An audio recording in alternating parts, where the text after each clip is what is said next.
In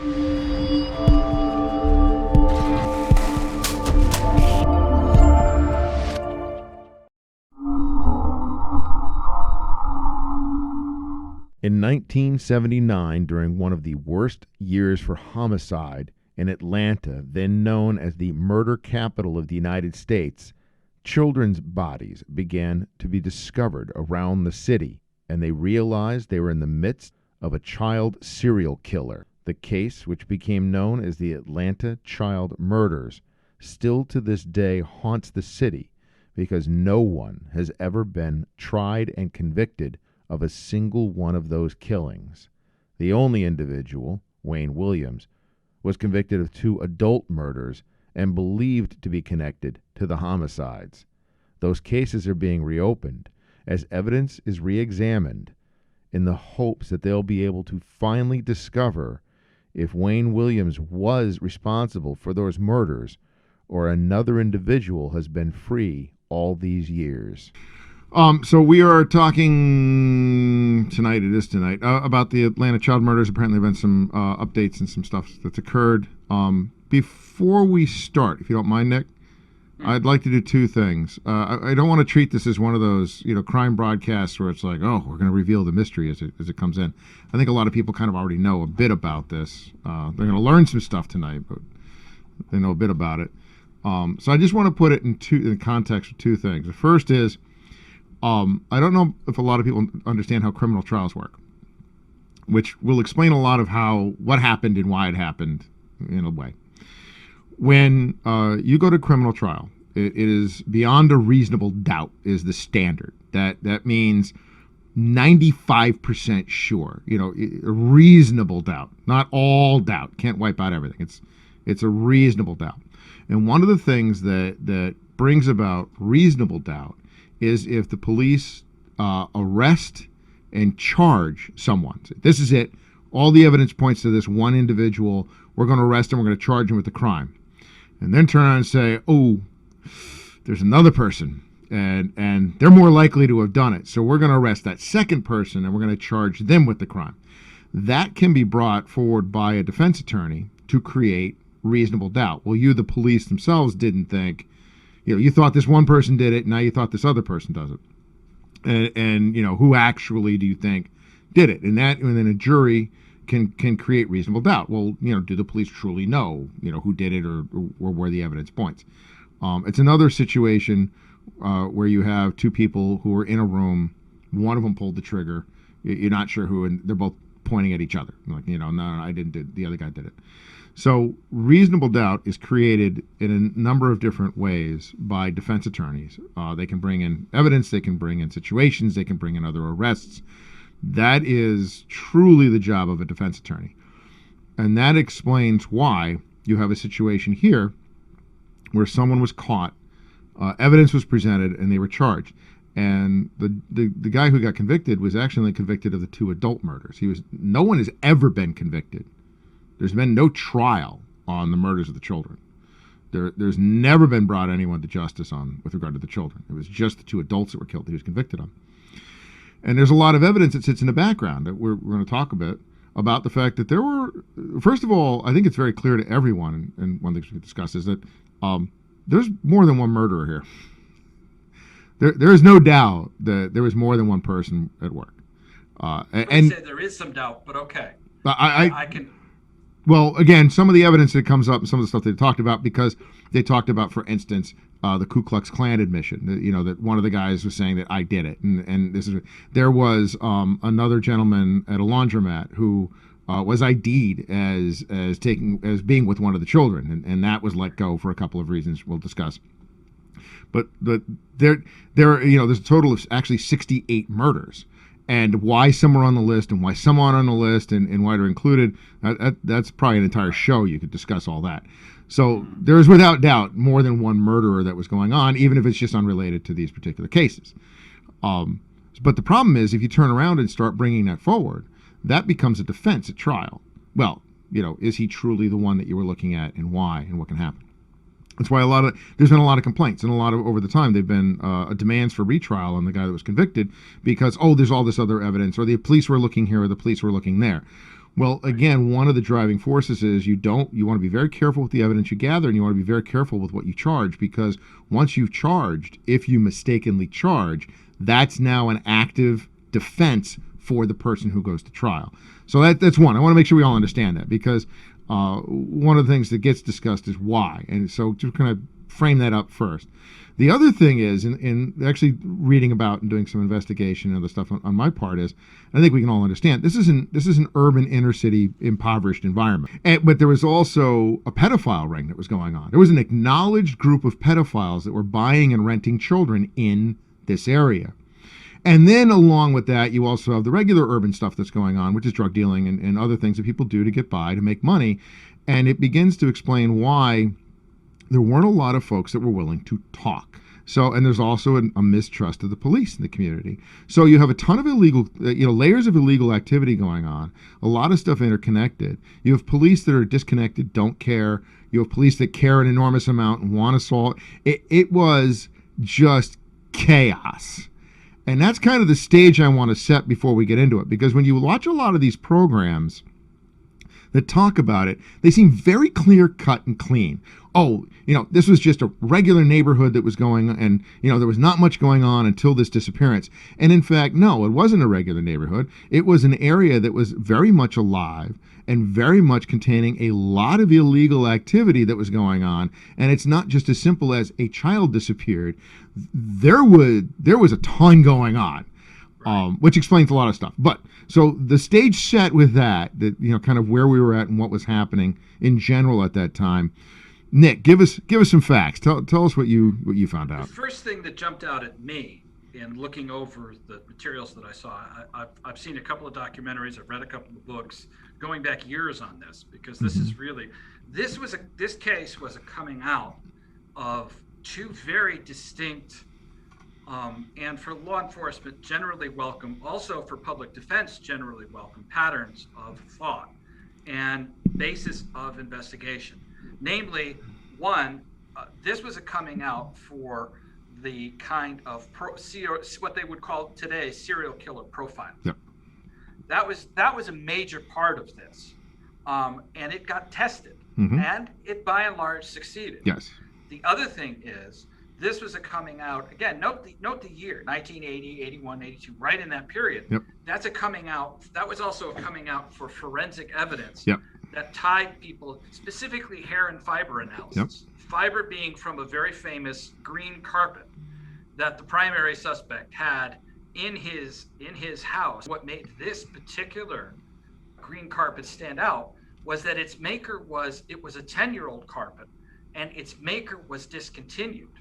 He no longer made it. Right. Whoever made it no longer made it. And it also had a unique 3-lobed structure to it. And that by itself, he said, same guy, this guy, yep. this guy. And there was a chart on one of the documentaries that I saw that made it pretty clear that not in every case, maybe 2/3 to 3/4 of the cases, did they actually find green carpet fibers to go with this. There was another piece of forensic evidence that was actually important, which was the primary suspect's dog, a German Shepherd. Right. Hairs from that German Shepherd showed up. Also, in some of the more, I'm skipping ahead here, but I'm going to do it anyway. Yep. Some of the more recent forensic evidence indicated that the primary suspect had hair that put him in like 2% of the total population. Well, okay, so that's skipping a little bit, because what they did, yes, like right, because what they've done is every once in a while they've reopened the case to say what's going on, and they DNA tested, but they mitochondrial DNA tested. They didn't nuclear DNA test it, so that's why it's a kind of a range, because a dog was 1 in 100 or 1 in 600 dogs have that particular DNA. Right. And the hair, limited it down to like 2% of the population has that hair. So it's not admissible at court because of that, because it becomes this, well... Well, I mean, it was one of those things where what you had for the police, when you have a 600 to 1 chance of something showing up, and yeah. that something shows up on 4 different bodies. Well, and it was, what's the likelihood? So when he was charged, the situation was that these murders were recurring, and they were recurring with some regularity, and it became very frightening. The kids were being disappeared, and then some would were found months later skeletalized. They had no idea how they died. But there were a number of different patterns. There were some were asphyxiated. One kid was shot with a .22.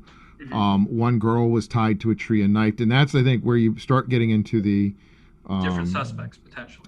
And at the end of the day, there were when he went to trial. So what ended up happening, the nutshell to it is, and actually I'm very curious about your input on this with regard to press and press coverage, was they had this string of killings.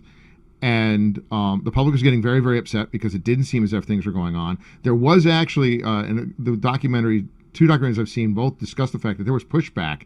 One of the lead murder detectives, the homicide squad detectives, actually wrote a letter up and said, "We got to take this serious. This is really bad." And had a major come back to him and say, "If I see this again, you're on traffic patrol. Like, we are not dealing with this." Right. Because children. This case was a wake-up call. Let me just interject. Yeah. For a lot of police departments, and it laid bare a lot of racially patterned behavior. I'm not going to say racist, although you could certainly make that argument. On some levels. Regarding how the press and the police measured crime in urban areas dominated by African Americans, urban areas dominated by white people, and then suburban areas, and finally rural areas. Right. This was a giant wake-up call for a lot of police departments, and it took a long time to happen. You also saw a repetition of other cases, cases where I'm not making the comparison between black children and prostitutes, because there's a very different thing, except to say the approach that in both cases, the police attitude was, who really cares? In a lot, not in every officer, but in many officers. No, there was an attitude. Yeah. There was an attitude of, this is a minority crime. These are minority neighborhoods. There's way the hell more. And it's an attitude that can persist to this day. I don't think for a minute that media today covers minority crime all that much better than it did back then. Well, so, and here's the question I've got. So, and again, on media coverage, because there was some media coverage. I think that there was some concern in certain circles, but I mean, I was also alive at that time, and I do remember it being, the general attitude was one of, and I'm going to say flat out racist. It was, oh, that's Atlanta. What do the rest of us care? Here's a shock, because it wasn't unusual for kids to die, and as a matter of fact, several parents of some of these kids were immediately accused of being and investigated as essentially they murdered their children, they disappeared their children. They're going to dump the body in water to wash the fibers. So they started staking out people at bodies of water in order, and it yielded. It's a rookie patrolman below a bridge. Here's a splash in the water, and immediately notifies the folks up above, grab whatever car that was, and they did. And that's how they got Wayne Williams. And there was 2 cars involved. There were fibers from both of his cars. As you noted, fibers from the carpet in his room, fibers from the dog. And at the end of the day, also a couple of hairs from him. Right, and hairs from him. And this is before. Again, within a 2%, he falls within a 2% of the total population that could have. But again, what's interesting is the DNA testing was in 2010. So we're talking, 30 years prior. Mm-hmm. All they had was the fiber and the fiber analysis. And they were able to get 2 convictions for the adults who were killed, because they were able to do place and time and link him. And they were also able to bring in 10 of the children who had the fibers on them as well, and say, this is a pattern. But again, he was never tried or convicted for any of the children. No one has ever been tried or convicted for any of the children. And I bet you, honestly, with the benefit of hindsight, the Atlanta Police Department wants that one back, because they immediately closed all the other investigations. They did. Today, I don't think that would happen. No, it wouldn't. It's especially given the disparity in the way that crimes are committed, because you and I both know that, and I again, who am I other than I've got some experience, you've got more experience in coverage of specific crime. A lot of the people who are out there, yeah. But the reality is there are opportunists and copycats. If there is a crime spree going on, and this is happening, and I've got a grudge, and actually I think there's one very specific case. One kid got killed. He was a runner for a gang, and he ran drugs, and he ended up dead. So if I want to off someone in the middle of this crime spree going on, hey, it's a perfect opportunity. And when someone gets popped and arrested for it, that's it. The opportunity's gone now because someone's been arrested and they're going to stop looking. And to me, that's why I look at a lot of these cases and say it's a different person. Some of these were crimes of opportunity. There were 2 females tied to trees and knifed, which fits no pattern that was going on, but sounds to me like someone else was. So like you said, now we wouldn't. Then they did, and I think it's incredibly unfortunate they did, because I think that there were multiple murderers who got away because they stopped looking. Yeah, and I think that's where the victims have their strongest case, because a lot of them, victims' families, are coming forward saying, "Hey, what about my son?" And you can make an ex post facto argument that the decision itself was racist. Yes. Because I can't see them doing that in every circumstance, but I can see them doing it in an urban environment dominated by African Americans, many of them poor, most of them poor, possibly, in the 1970s. Now, let me go back a bit and talk to you about media history. Go. Something that bedevils people in my business to this day, which is if you're dealing with an area of chronic poverty, high violence, domestic assaults, that kind of thing, drug dealing related activities, and drug dealing itself has to be in its own category, really, although you could put most every crime out there. The easiest thing to say about any crime in America is it's drug related. Oh, yeah. Because drugs are just massive. They're everywhere. And related to most crime. And then there's the 4th category of police societies, police racism. How are the police departments constituted? How is the governance of a given area constituted? Is there minority representation where it needs to be? Right. In a police department, in a government setting, right. In the Justice Department, in the local FBI office, in the court system. All of these things Atlanta came upon. Atlanta ended up getting very heavily scrutinized for, and it paid for it. The scrutiny did come, and it did come from media. My point is, though, the media itself has to be scrutinized. For its coverage. If you don't cover these things enough, you run the risk of being accused of being racist. Right. Which I because don't why aren't you covering this? I wouldn't call it accused of racism. I'd say you get accused of negligence, because whether racism is a much harder argument to prove, it is negligent to not cover these things enough. Right. And then there's the problem you have of what if you cover them too much? Yeah, what message are you sending by saying that is this area ultra violent because all you do is cover the violent crime occurring within the so where's the balance? That makes you pull your hair out as a journalist every time. Right. And you cannot. The other thing that happens too is if a situation becomes if national media or international media respond to a situation, you'll see all kinds of people coming into the situation that maybe have, first of all, very different skill levels. Well, but see, let's talk about that for a second, though, because, and we can talk about that in relation to Meriden, where you are, or we can talk in Atlanta, because they're both inner city urban areas. And that, local reporters form relationships and bonds with police, with local government, with local civic leaders, with even neighborhoods. I mean, we as we've talked about with regard to the Diablos and knowing, what neighborhood the Diablos are in, and and who is the leader. Like you form those relationships, and then in comes a national news team with no relationships, no idea, and tell me if I am wrong in that they kind of look down on you because you're local. So who the hell are you? We're the national crew. Who the hell are you? You run into that all the time. In that media's like the fish in the sea. The small fish get eaten by the bigger fish that get eaten by the biggest fish. Right. And I'm used to being the small fish in the pond. But you're the most knowledgeable one because you're the one on the ground with the relationships. It can be helpful, but it can also be blinding.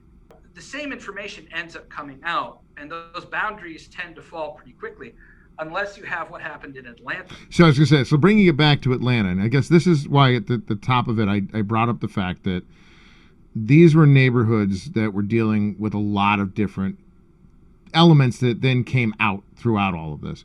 And it was fascinating to me because, again, local press, as you noted, wasn't covering the pedophile ring that existed in that neighborhood.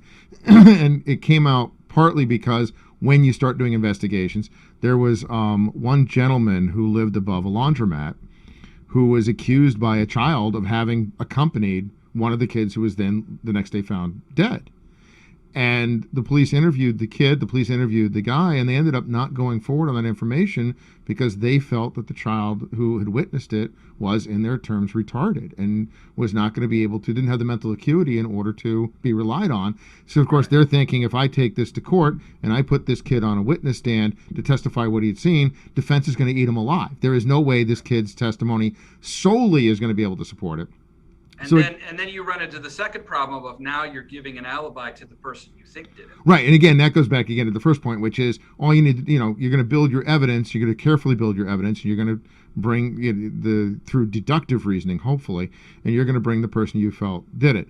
So, but what's fascinating to me is, again, you have what nowadays, if you turn around and had even a hint, even a whiff of, there's a pedophile ring operating within this particular neighborhood and they're renting or buying children, that would be national news.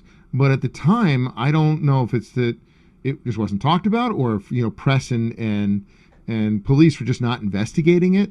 It was 1980. There was a different attitude towards children in general. And there was actually a group out of New York City and around the country that had chapters where men advocated these relationships. Oh, the NAMBLA, National American Association of Men.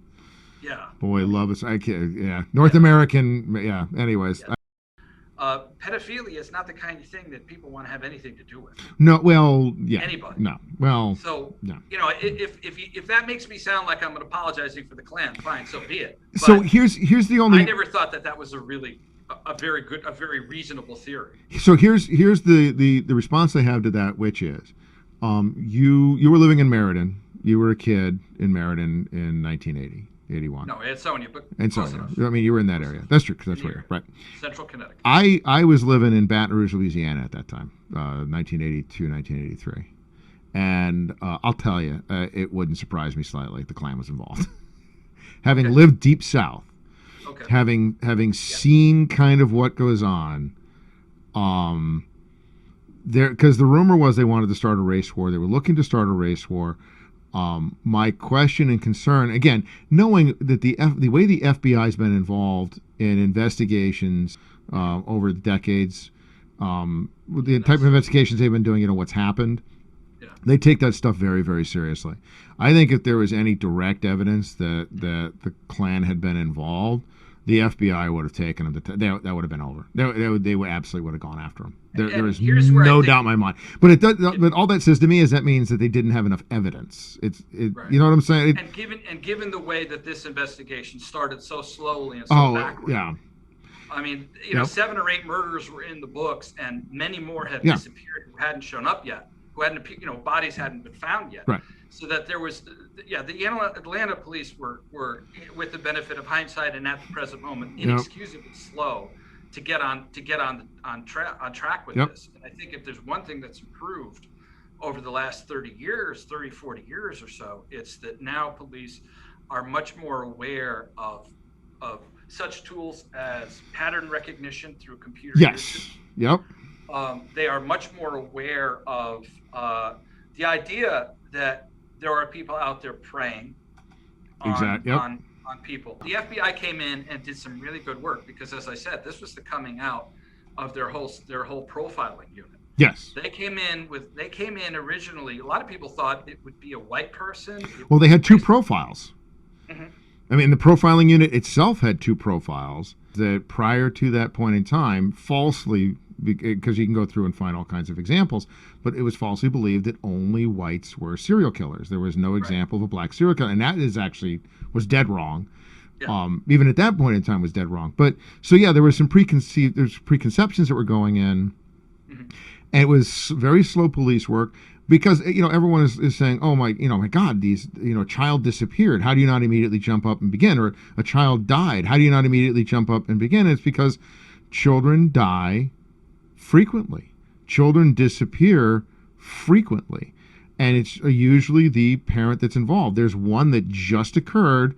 The mom starved her daughter to death, and the dad kept the her remains in his study for 10 days while he went to work, and then came back home. After 10 days, had to break the body up to put in a barrel to burn. And this is was so overwhelmed by guilt, he contacted the police to come in and turn the mom in. They have 2 other kids, by the way. The whole situation. But again, I was Child Protective Services. So it's like I could tell you horror stories all day long. And John Benet Ramsey. You look at that one. It's like everyone's like, parents did it.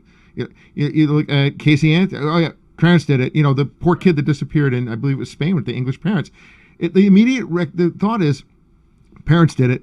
And that's the natural reaction, and that's why in a lot of these cases, they immediately look to the parents. There was no connection necessarily to that there was a serial killer operating in Atlanta or someone murdering children. There was insufficient observation of patterns of disappearances. How many more were occurring? Today, this kind of thing would be scoped out by, first of all, by statistical analysis, by the use of census material. By police just generally being a lot more alert to it, you hope. One of the problems you have with expecting a lot out of the police in situations like this. Well, see, that's a whole other issue. Whole other issue. Yeah. So at the end of the day, the reason the case is being reopened is nothing to do. He's convicted. He's doing 2 life sentences. He's not going anywhere. Yeah. He's appealed. Every time he appeals, they turn around and relook at the evidence, which is they did the DNA evidence, and they pulled it and went, nope, this is pretty. The fiber evidence is good, but now we're doing the DNA on it. It's even better now. Yeah. So I think my hope is that what they're going to do is they're going to give all of these. The biggest mistake the Atlanta police made, in my opinion, for whatever that's worth, is that they closed this case. Yeah. They immediately dumped any further investigation. They tied every one of these missing kids to Wayne Williams, and they did not have anything near the work to support them. Right. Well, no, they only tied 10, and even when they only tied the 10, again, this is where you go back to what do you have for actual physical evidence? What could I prove in court? If I go into court today, what can I actually prove? And the reality was none of it. The only thing that they did with the 10 kids when they brought them in was to say, this is a pattern. Look, we're also finding all the exact same fiber evidence on these other kids that are involved in this, but never enough to try them. And that's what the bringing this forward is, exactly what you're saying, which is they closed it too soon. There's clearly at least one other, if not other opportunistic killers, copycats, or just retaliation crimes involved. And you have all these kids, and again, no one has ever been convicted with the children. It's just there's the 2 adults for him. And the thing is that that's the biggest disgrace of all of this, which is that these families have been left. Law enforcement ditched these families the minute they had him. They did not want to go farther into it. They were scared of it. They knew they were behind the curve. Yep. I think that's the most disgraceful element of this whole thing. Well, the way the police just dumped this whole case and this whole situation. Keeping in mind, that was, I think, the other issue is, and not as a defense, but as kind of an understanding. They were under an enormous amount of pressure. I mean, they put $100,000 reward out there for information, and they got 0 hits. I mean, when you turn around, and again, that one kid says, I'm going to go earn that reward. When you drop $100,000 in 1980, which would be like $1 million now, if you put $1 million out and said, we just want anything, someone's ratting someone out, someone's turning something over, someone's going to give you information, because the reality is there's not much of a difference between police work and reporting. If you go into a community and you say, talk to us, and the community tells you to drop dead, we're not saying anything, unless you can find very specific physical evidence, you're not getting anything.